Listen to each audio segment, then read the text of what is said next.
Welcome back to the Longacres Finance channel. Most dividend investors like attractive dividend yields. And I do as well, but what I like more than a high dividend yield is a high dividend growth rate. Since I am not looking to retire in the near future, the dividend yield of my portfolio is not my primary focus. I believe that stocks with higher dividend growth rates should offer better total returns than higher yielding stocks with slower growth rates, especially over longer periods of time. The past year and a half has been a very good period of time for high yield dividend stocks. My high yield watchlist is actually performing better than my high growth watchlist, but I think the results from these two watchlists will flip in the future. I have tracked the high growth dividend stock watchlist for 19 months now, and over this time period it has a 19.08% annualized rate of return. My target rate of return is 12%, so the watchlist is performing better than I expected. I'll go over the full performance breakdown later on. First, I'd like to tell you which 15 stocks are on the watchlist in April. Then I'll briefly talk about the strategy and wrap things up with the performance review. The top 15 high-growth dividend stocks for April, in order from the most to least attractive, are Domino's Pizza, Cigna, Tractor Supply, Home Depot, Goldman Sachs, SiriusXM Holdings, MasterCard, Sherwin-Williams, Visa, Lowe's, Humana, CDW, Starbucks, Ball Corporation, and Skyworks Solutions.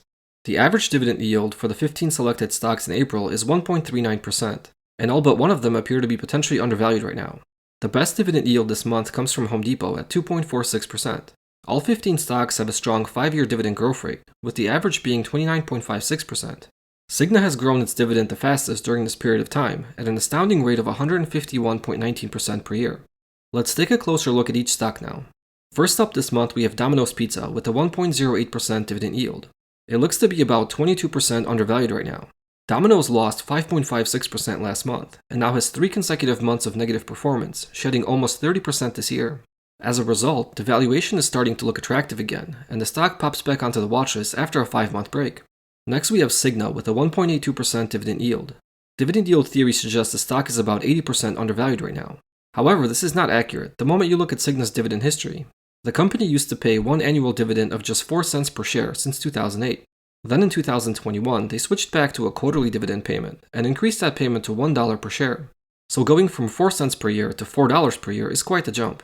This year, the dividend rate was bumped up again to $1.12 per share.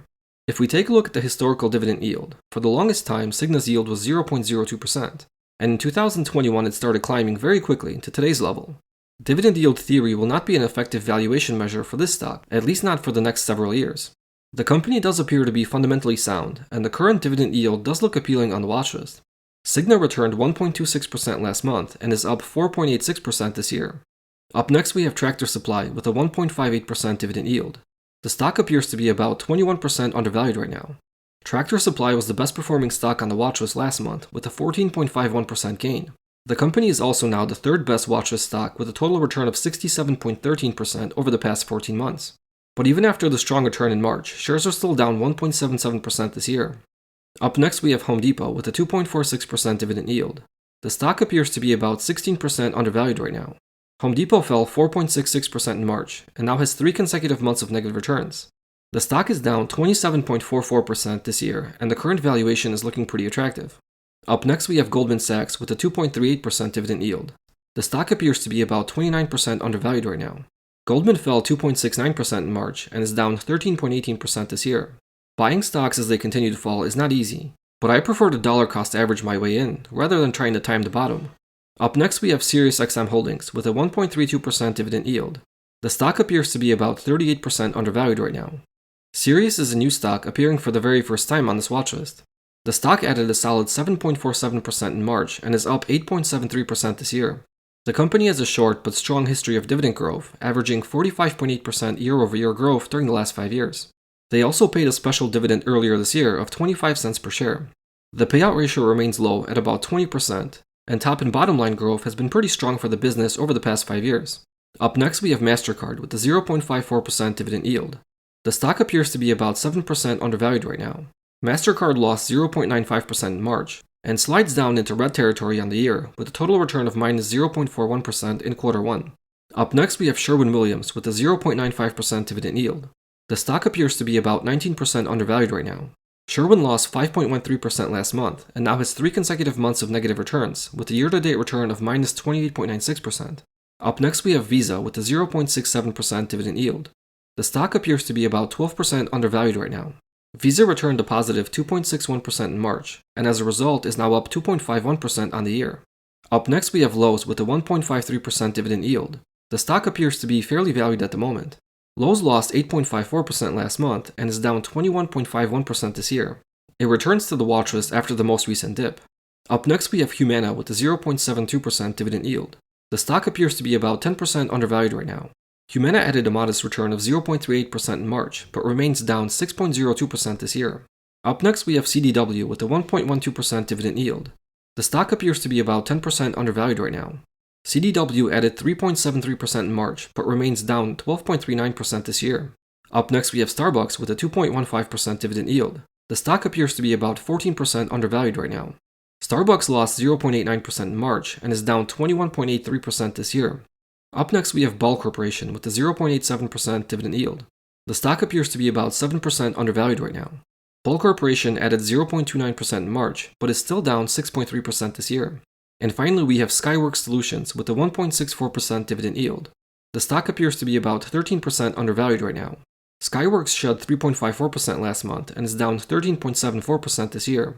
I know it's tough to look at all of these quality stocks falling further down month after month, but this is actually the best period of time for long-term dividend investors to get excited. A falling share price means you can buy more shares of your favorite stocks for less money.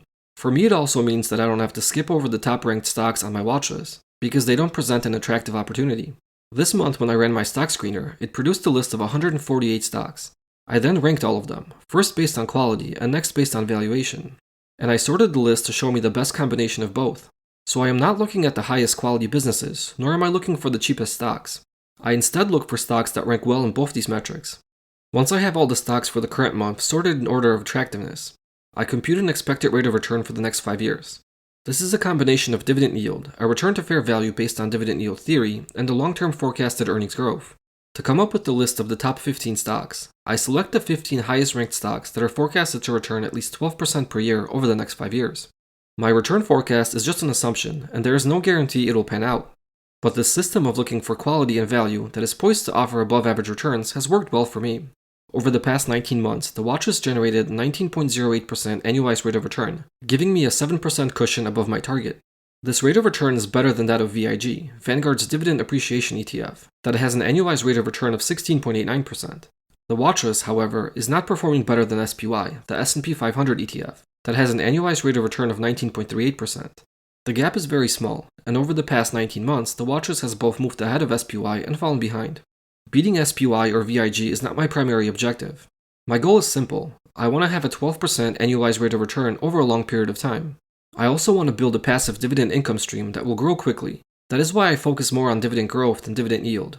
The 15 chosen stocks for March returned 2.22% last month, and the watch list is down 7.09% for quarter one of this year.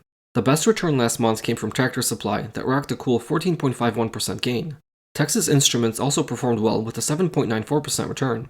The third best performer was Monolithic Power Systems with a gain of 6.04%. There were a few bad apples on the list as well.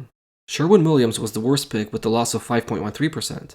Home Depot also performed quite poor with a loss of 4.66%. While tracking short-term returns is useful, I try not to place too much weight on them. A more useful metric I track is the long-term return for each of the past 19 watch lists. The goal here is to have each watch list generate a 12% annualized rate of return. The first 8 watch lists have at least 12 months of history, and all of them are averaging annualized returns of at least 15%. The more recent watch lists that have a shorter track record are not all doing so great after the recent market sell-off. What I would like to see is for each of the watch lists to be above my 12% target after a 5-year period of time has passed by. Even the oldest watch list still has a very long way to go to reach 5 years. There are no guarantees in the market, and investing always carries the potential risk of losing money. This is why I do not advocate for you to invest like me. I do, however, hope that you can find value in me sharing my strategy. That's it for today. If you enjoyed the video, please give it a like and subscribe to the channel. Thank you for watching and see you next time.